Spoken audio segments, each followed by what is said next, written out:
Hey guy, can you hear me? This is a really quick update on Meghan, Harry and William, because I had a lot of questions about how are they getting on since the visit for Diana's statue. So let's have a really quick look. I have to be very careful because I'm on a roof with wooden slats and I'm so paranoid my cards are going to fall down between the gaps. Okay, first of all, their relationship. And when I mean their relationship, I mean Harry and William.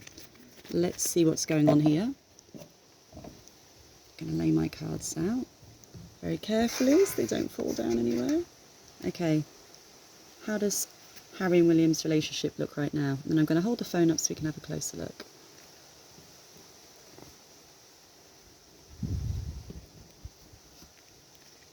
Oh, this is a messy one.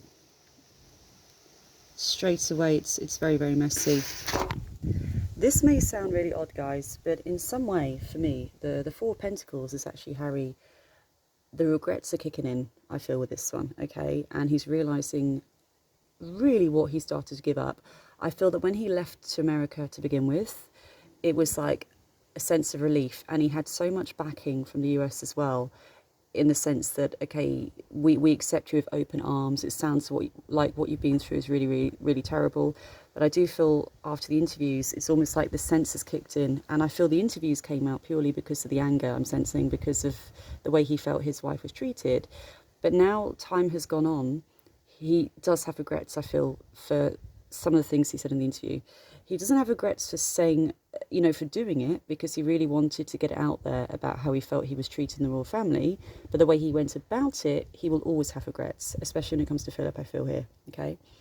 And the Four of Pentacles here, which is what you can see, guys, is almost like the possessiveness over his past, and almost like the jealousy and possession. And this is holding on to money.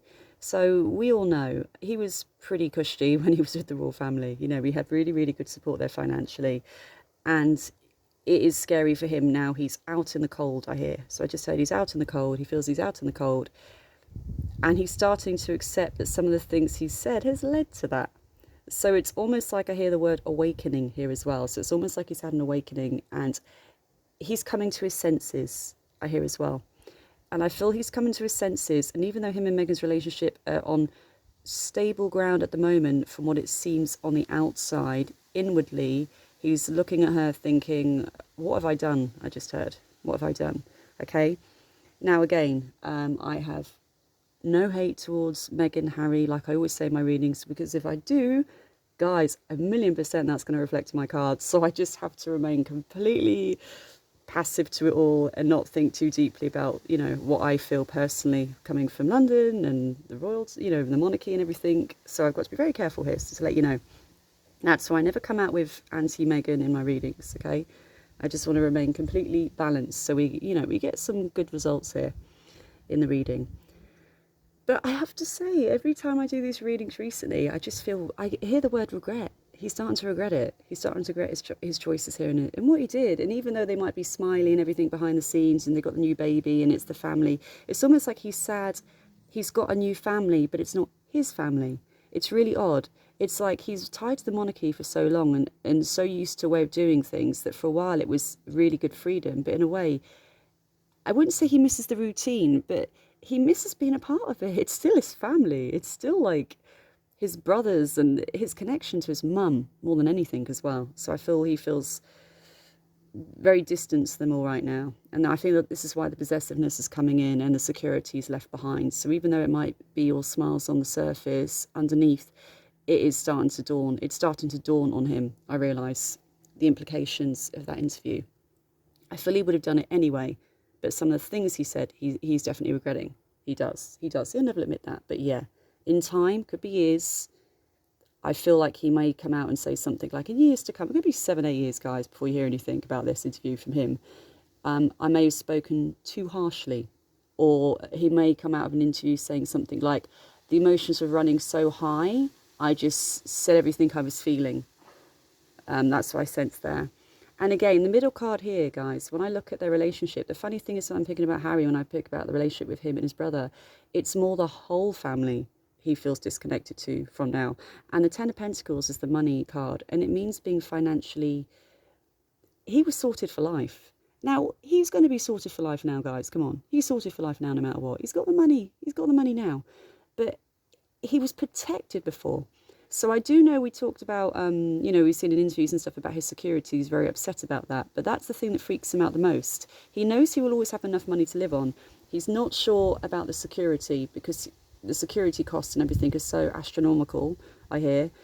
That's one of his big concerns, that he doesn't have that anymore. He doesn't have that anymore.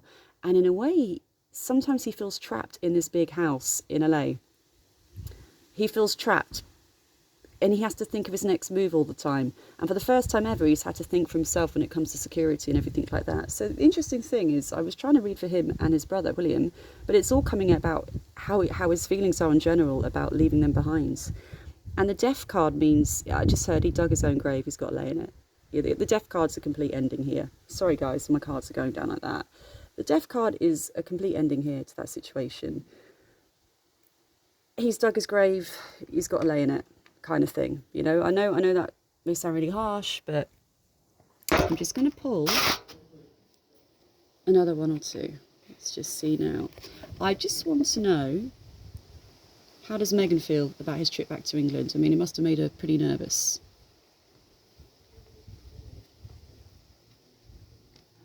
Yes, it did.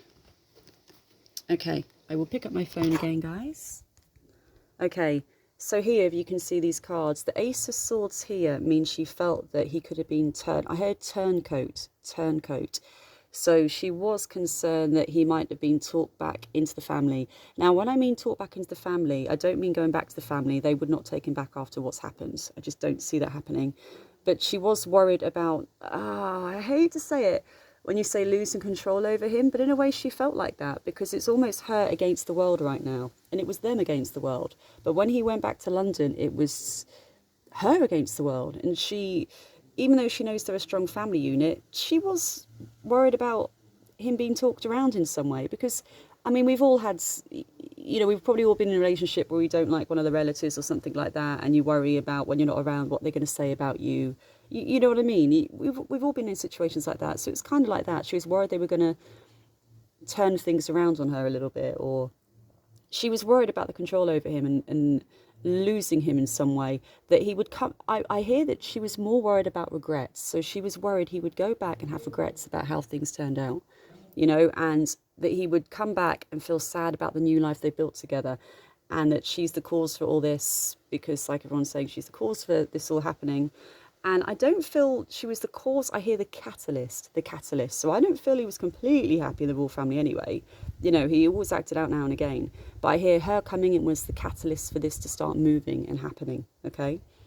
And the Knight of Swords does mean her here charging towards him when he was out there. So even though she didn't visit, I feel she was very much on the phone and being extremely supportive to him. I hope it goes well. I mean, she's not going to come across and go, just leave them, they're all crap. I mean, that's just going to push him away from her. She's not going to say that. She was trying to be supportive because in a way, guilt. I hear she does feel guilt for how this has all turned out. And it's way over her head, I hear. Which means it just went completely, I hear the word snowballed. So they will not admit this, but it went completely out of control and it snowballed. It was just literally cutting everybody out with a sword. I'm just getting a sword, cutting everybody out, gone. And it doesn't work like that in the UK with the monarchy, I'm afraid, You can't just leave like that. So it's a shock to the system for everybody. And to Harry, I think it's going to kick in, guys. So I'm going to leave you with the view, Sweden, before I go. And I will do another one soon. Bye, everybody.